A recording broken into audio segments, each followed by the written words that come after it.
right, this is an interview at the Best Western Hotel, Delaware Avenue, Buffalo, 23rd of February 2006, approximately 9 a.m. Interviewers are Wayne Clark and Mike Russert. Could you give me your full name, date of birth, and place of birth, please? Joseph D. Pirrone, Jr., March 6, 1921. Where? Oh, Buffalo, New York. Okay. What was your educational background prior to entering service? High school graduate, Hutchinson Central High School. You Okay. familiar with that? Yep, Hutch Tech. No, that was after, way after. Yeah. It was Hutch Central. Central when you went. Hutch Central when I went. And I graduated there in January 1940. Okay. Actually, my class was 1939.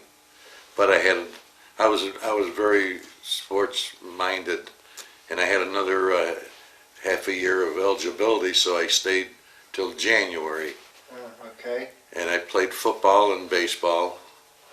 I made all high in 1939, which today it's all Western, you know. Yes. Okay. I was a center and middle linebacker, and that's my high school education.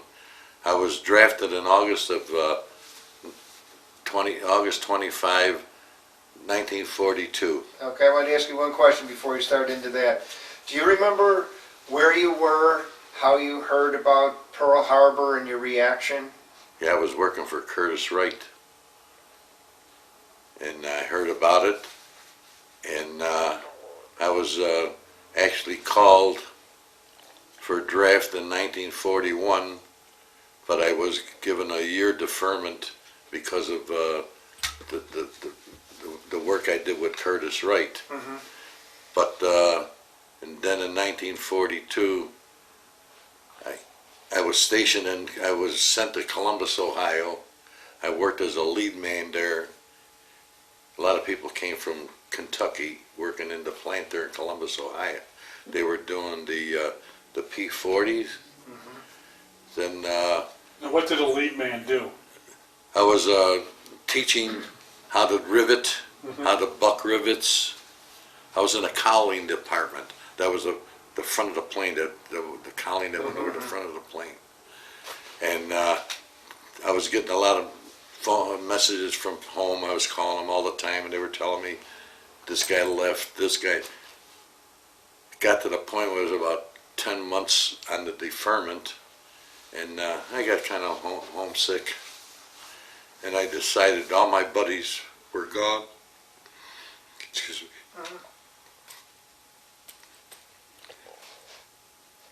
So I asked to be transferred back to Buffalo.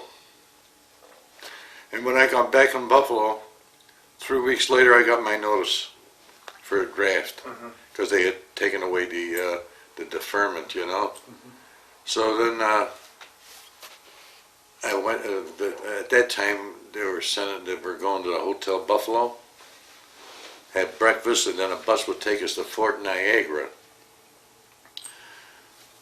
I got to Fort Niagara. It was about 35, 40 guys at that time that got drafted the same day as I did.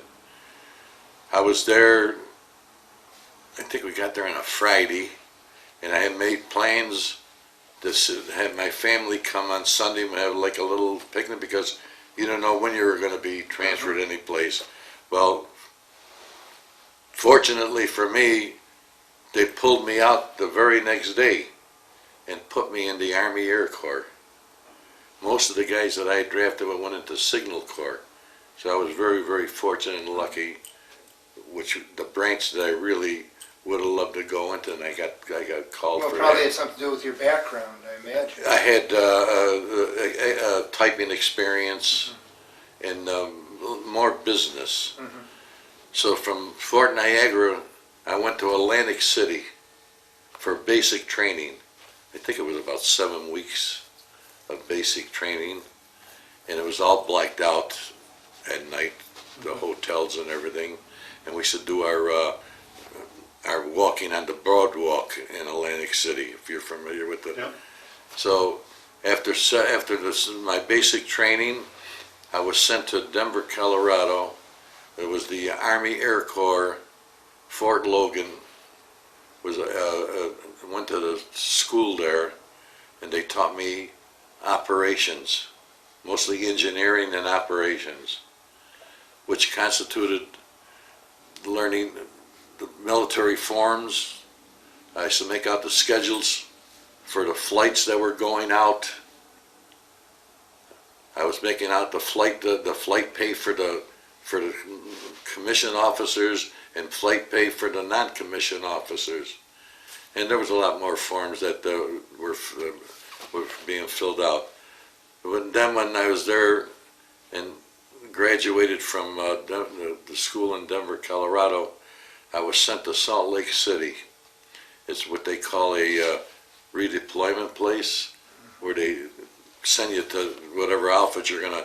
I was there about 3 weeks in Salt Lake City, and then I was sent to Walla Walla, Washington.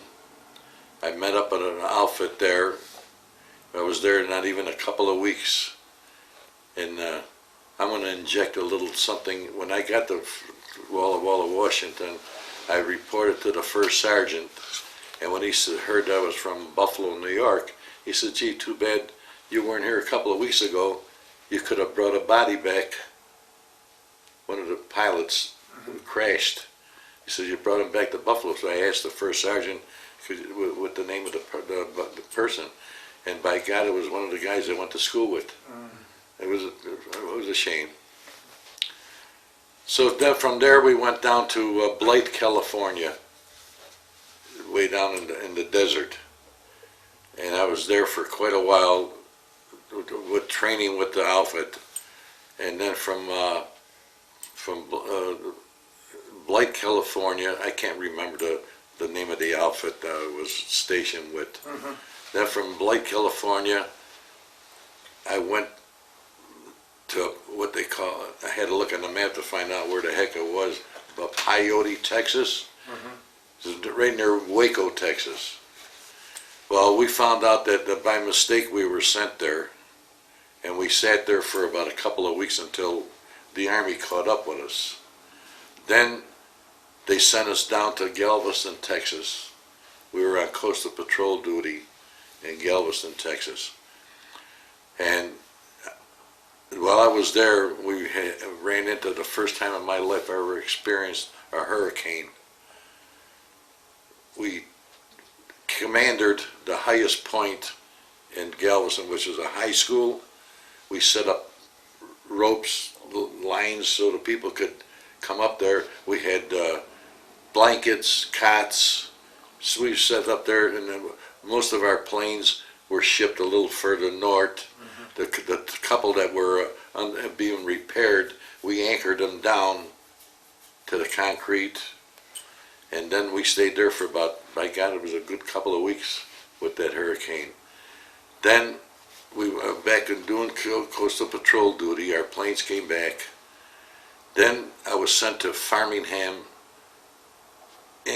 Massachusetts. That's where I got my, got shipped overseas. We were about a 60 ship convoy.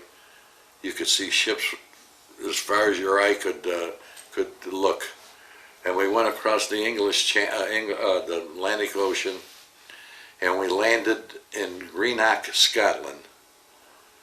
And that's where we got off of the ship there, and we were going to get these the trains, you know, English train.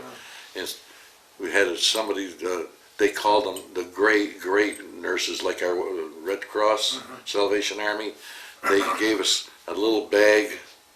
There was a couple of packs of cigarettes, some sandwiches and things like that. We got aboard the train and went right across, all from Scotland all down to England to where I was going to be stationed. I was just a replacement at that time. And we landed in Paddington, England. That's where I was assigned to the 446th Service Squadron, it was a service squadron that were all the engineers, the mechanics, and the administration, were in that service squadron, but we were attached to the 92nd Bomb Group Heavy, which was the Flying Fortress, the B-17s. So I reported to the first sergeant. Now, was that part of the 8th Air Force? 8th Air Force. Okay. Definitely yes, 8th Air Force. Okay. And the 92nd Bomb, there was four squadrons to a wing. And I can't recall the wing. I don't know if it was the 46th or what. Okay. In other words, there's 4 squadrons constitutes a wing. So when I got there, the first sergeant told me I was going to be attached. I was with the 446th Service Squadron, but I would be attached solely to the 96th Bomb Group in the operations office. I was a non-commissioned officer. I was a buck sergeant, and there was another fellow in that office, and we both ran the operations office. In other words, we knew the day before where they were going to go and bomb, and we were sworn to secrecy because they want to tell the poor soldiers that the airmen that were going to go flying, you know.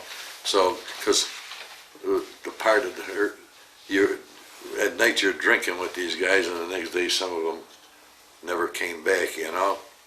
So we did, I was there for quite a long time in England, about 10, 11 months. We were bombing Germany from the air base, and like planes that were being repaired that came back with all kind of bullet holes in them and everything, they would patch them up. Then I would, me and or the other soldier that was in my office, we would fly with the pilot and co-pilot to make sure that the plane was operable to go on missions. And that's where I got a lot of the flying experience with the B-17s. Then after I got through with that, it was 15 days after the Normandy invasion.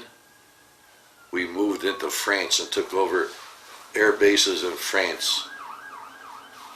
So I was stationed there it was not too far from General Eisenhower's headquarters, where he was stationed in Reims. We weren't too far at an air base there. Then I was there for till about 9 months before the war ended. There was that big battle, Battle of the Bulge. Bulge, yes. Battle of the Bulge. To this day, I don't think they've ever divulged how many were killed of our men. They came into the Air Force and took, well, because we were the Army Air Corps, there was no Air Force at that time. They took all those that were sharpshooters and marksmen, and I happened to be one of them, took us out of the Air Corps, and put us in the infantry. And we went down to South Wales, which was a British infiltration, British training, where you crawled in under the wires, and we went through 3 weeks of basic crash course in basic training. Then I got through with that. I was assigned to an outfit in Germany, which I swear I can't remember the name of the outfit, you know. I think it was attached to the 5th Army infantry. And the furthest I was like what they call a second wave. I used to go up and get prisoners and bring them back to the stockade. Then the war ended, and because of my experience with forms, typing, and all that, they sent me to Fontainebleau, France. I went to school there for a couple of 3 weeks to learn the service records of what I was doing.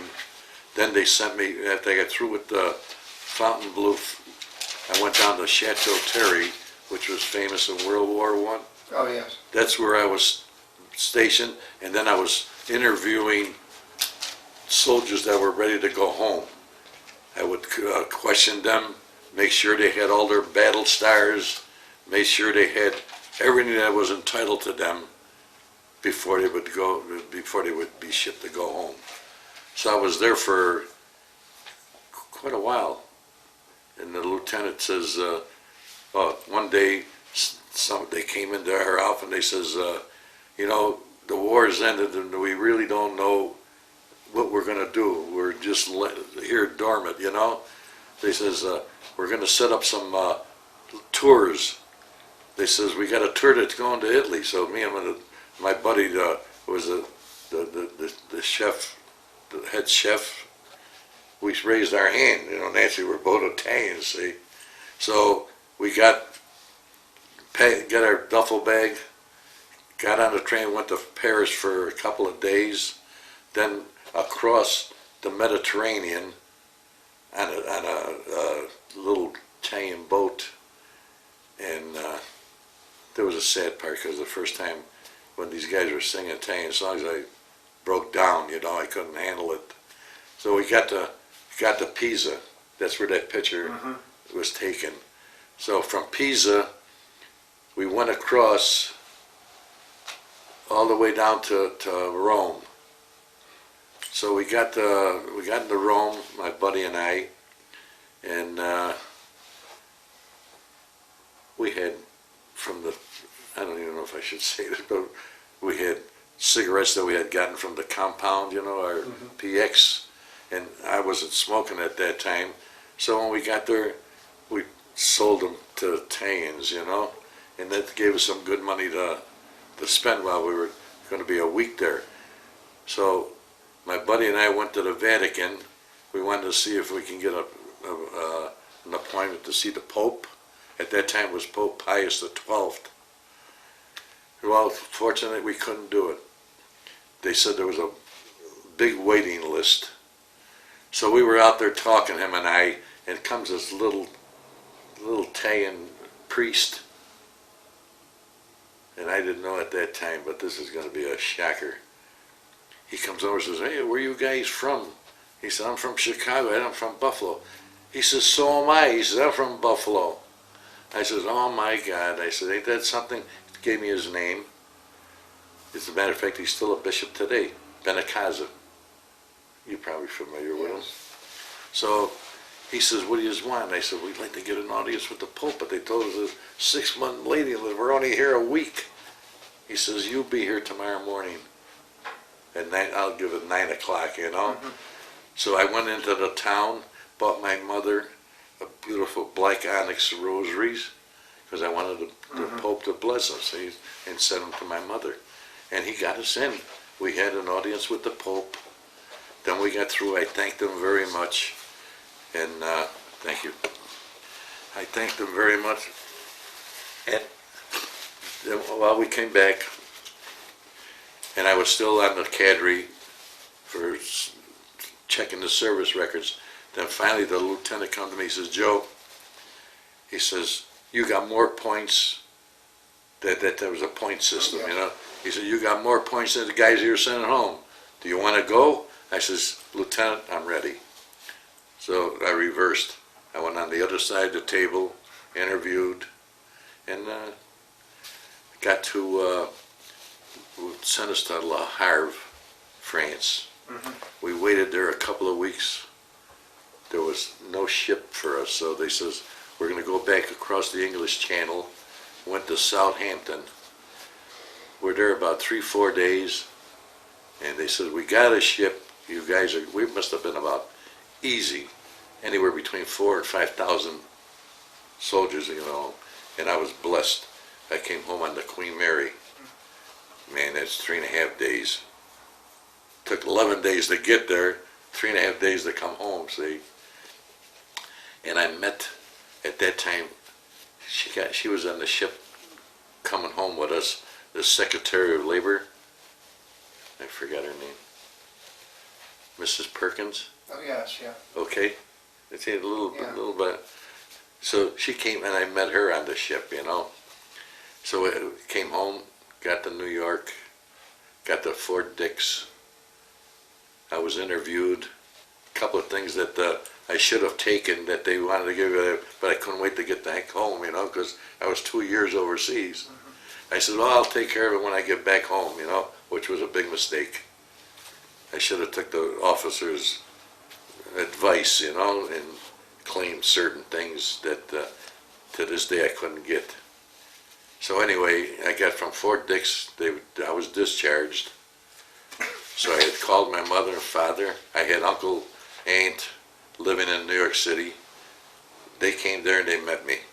Well, first of all, I'm going to tell you, you've never seen guys, hardened battlemen, cry when we come down the Hudson River and seen the Statue of Liberty. Got you right here.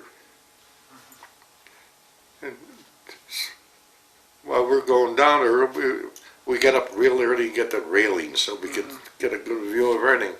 Then this little boat comes and they're playing them and singing, and the Andrews sisters welcomed us into the harbor. Well, we got into the harbor. The lieutenant says, okay guys, you're still soldiers. There's a lot of people on that dock. We walked out like soldiers, marched. Confetti, whistles blown. I got home, it was December the 9th, 1945. And that was, I had my mother and father meet me in New York after I got discharged from Fort Dix. So I spent about 4 or 5 days with my uncle and aunt in New York City. Then I came home. It's about, I can remember. Where were you when the war ended, and what kind of I was celebration? I'm sorry. That's okay. I was in Germany after I went through the basic training in Wales, and I was taking prisoners back and coming back and forth, you know, and that's about as far as I got to actual combat. And the funny part is, one day I was taking back quite a few Italians, and they were rattling off, and I lost some of the speech, but I could understand real good, see. But I didn't let them know that I understood them, see. So then when I got them back into the stockade, I said a few words to them. They said, you son of a gun, you know. But they said it in Italian, see.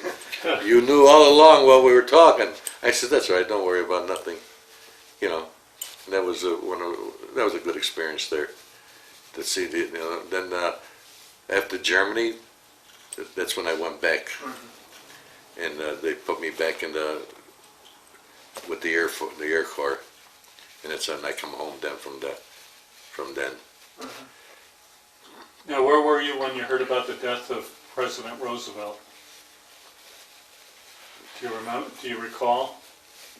When he died? Yeah. No, I don't. When you give me the year, I'll. 45. It was April 45. All right. Okay. I was still overseas. I was in Germany. We were broken because he was a fantastic man. He did a lot of good things for us. Now, did you? I know you on here. The form you sent in. You had a couple of sad things you mentioned. When you were in Texas, there was a fellow soldier that was on guard duty. Geez. Yeah, we were in Texas, and we had the sides of our tents rolled up because of the heat. And I was writing a letter home. And this young soldier was on guard duty. And I seen him sit down on a rock and had his rifle. And all of a sudden I heard a shot. And I look up and I see him block. He killed himself. Shot himself. And I don't know why. Never got a reason. Well, they don't talk too much, you know. Yeah. But I seen the poor guy topple over and kill himself. So right away I ran, you know, but he was gone. And I called the first sergeant's office right away and got them to get the medics and come up, but there was no hope for him.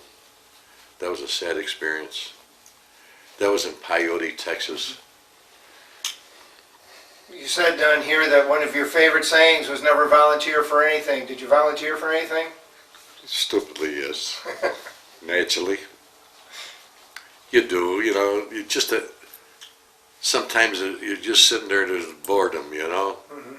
And then I volunteer just to get out and do peel potatoes, more kitchen duty, you know. I volunteer for that. And then after I was in the outfit for a while, because of I was a non-commissioned officer.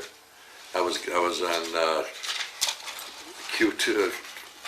I was on duty to wake guys up to go to they were on duty for latrine duty, kitchen duty. I used to have to wake them up. See, now that was a good part, because being the non-commissioned officer of the day there, you got pretty good meals, you know. You'd go to the mess hall and they would ask you what you wanted, and that was a pleasure to have that duty. But you had to get up early, you know. You were up all night because at 3, 4 o'clock in the morning, you're waking these guys up for the whatever duties they were assigned that particular day. See, and we kept ourselves pretty busy. Did you ever get to see any USO shows? Oh, God, thank you for reminding me. Yeah, when I was stationed in, I'm pretty sure, I think it was Peyote, Texas, had the pleasure of seeing Joe Louis and Billy Kahn put on an exhibition, boxing. That was a thrill, big thrill. But to me, the biggest thrill that ever had my experience, I was in Paris, right near the Eiffel Tower. There was the USO show. They took over one of the big hotels, and they had Bob Hope, Jerry Colonna, Francis Langford, put on a out of this world. That band was a beautiful, God bless. After we got through, we were all outside on the Champs-Élysées highway there, and we had a ball with Bob Hope and Jerry Colonna. Funny. I mean, we did a lot of crazy things, but he was a tremendous man. That was my big experience with him, meeting them guys. And that's about the only shows I've seen, really. For them too. Now, did you ever make use of the GI Bill after you left service? That was the saddest part of everything. That's what I said when I should have took the the interview at Fort Dix. I should have took his advice, which I didn't. No, I'm sorry, I didn't take. How about the 5220 Club? Oh yeah, naturally.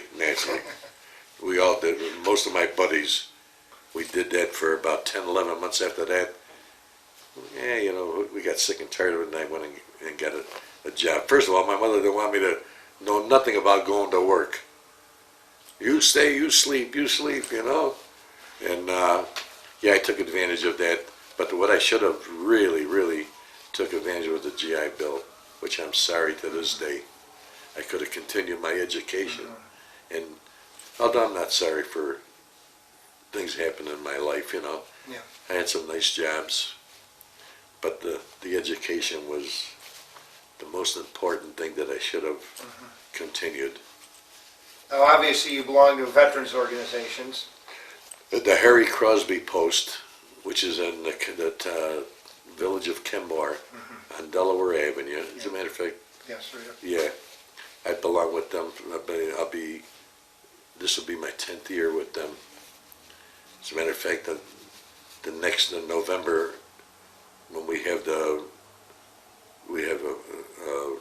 party, and this is when they give out medals for 5 years, 10 years. So I should be being given the 10-year award. I'm a lifetime member. Of American Legion, did you ever join them? I used to belong to the Lombardo Post. It was from the old neighborhood where I was born and raised. most of the guys are there. But then when I got involved with Harry Crosby, I discontinued my association with, and they're still in existence. They're still strong, but I'm more involved with Harry Crosby. Okay, did you ever keep in touch with anyone that was in service with you? There was one fella from Schenectady, New York. We both were in the office in England. I kept in touch with him for a while, but then after that, things, before you know it, no more letters, didn't see each other. And I got letters, which I'm sorry I'd never attended reunions with the outfit, the 446 Service Squadron. I did receive letters. As a matter of fact, I got one in my drawer with all the guys, the names and everything. And no, I didn't go to any of the reunions. I wish I would have gone, darn it. But I needed, when I was working in the post office, that I had a job, I worked, in 1947, I took the test for postal, and I passed it and got hired. I worked about 8 years in the post office, and I needed something to confirm I was claiming a disability, and I needed buddy affidavits, so I went to Connecticut, New Hampshire, a couple of buddies that were, most of the guys I was in the outfit with are from the New England states. So I went and got buddy affidavits from them to prove that what I was claiming was true. Well, I got about 3 or 4 buddy affidavits, and I come back home and I submitted them to the Veterans Affairs. And at that time there was an Italian man that was, I can't remember his name. I was interviewed by 3 or 4 doctors who okayed my disability. Matter of fact, they awarded me 20% disability, and this man was the Adjutant General of the Veterans Affairs. He denied it because there was no record. See, when I got injured in Paddington, England, there was a 3-plane explosion. The first plane got a flat tire swung around on the landing on the runway, and the other 2 planes crashed into it. See, because they take off every 7-second intervals, And I was near the tower, and I got thrown from here to that wall over there, landed on the side of my head. I had a concussion, and I broke a few of my teeth, and I was sent to the hospital for about 72 hours, but unknowns to me, if they did make a record of it, I honestly don't know, but it never showed. That was, and I suffered quite a bit. As a matter of fact, I got both dentures, and it cost me a lot of money to get the extractions, and I couldn't get nothing from the service. As a matter of fact, I'm just I'm being taken care of by the UB Dental, because it's a lot cheaper than going to a dentist, I'm on a fixed income because I retired from the Sheriff's Department. I had 24 years as a deputy sheriff, and I get a pension from them and Social Security, and that's what we live on. And it's not that much because at the time when I retired, it was kind of low, Yes. Yeah. Well, you can understand. How do you think your time in the service changed or had an effect on your life? Made a man out of me. That's for damn sure. taught me a lot of things that, how to get along with people, how to give orders, how to take orders. Made a good soldier out of me. How about telling us, if you hold these up just like this, one at a time, tell us where and when those were taken? This was taken in about 1944 in Paddington, England, in the hangar where a plane was being repaired. And I took this picture just to send home to the Are family. you next to a tail gun of a I'm B-17? The B-17, the tail gun, exactly. Okay. Just so I can have the send it to my mother and them, you know. Okay. This one here is when the war ended. I had the opportunity of going to Italy.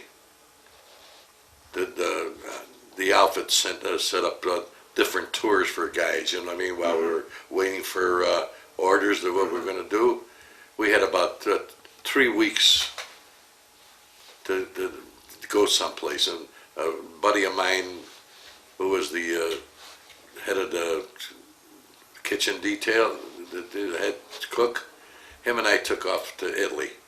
And this is when we landed in Pisa, near the Leaning Tower. We took this picture so I can send home to my mother, you know. Okay. How did your mother like the rosary you got for her? Ah, I bet she loved that. definitely. Then when my mother passed away she was 90 years old, she passed away in 1980.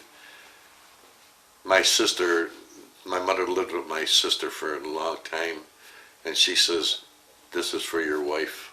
So my wife received it. Still to this day has got the rosaries with the box and everything, you know. That was blessed. Okay, now these are These are the medals that, well, I didn't get these individually. These are all, as you know, whatever your outfit got, everybody in that outfit received the medals. And these are the medals that I was awarded when I was with the 92nd Bomb Group. Now you said you never received No. these. No, I never This is sent for fairly them, see, recent then. because I didn't, you know, I'm not one that, from, you know, medal, see. But the day that, Mr. Assemblyman Schimminger, Robin, awarded a bunch of us the merit badge for the New York State, Yes. well, when they introduced me, I got up to receive the Schimminger. I should have taken I got the picture home with Schimminger pinning the merit badge on me. They announced, my name, and then they told me what medals I was awarded, you know. And my children, my girls, I got 3 girls and a boy. They says, "Where are the medals that you?" I says, "I never called for them, you know." I said, "I'm not one for." So they said, "Well, you better," because then I got a form from Mr. Schimminger, and I mailed them to the veterans, and by God, they sent me all these medals, and my girls got this here case and put them in this case, and I got this home and everything, and they were proud, which I am too. All right. Well, thank you very much for your It was interview. a pleasure. Been a pleasure.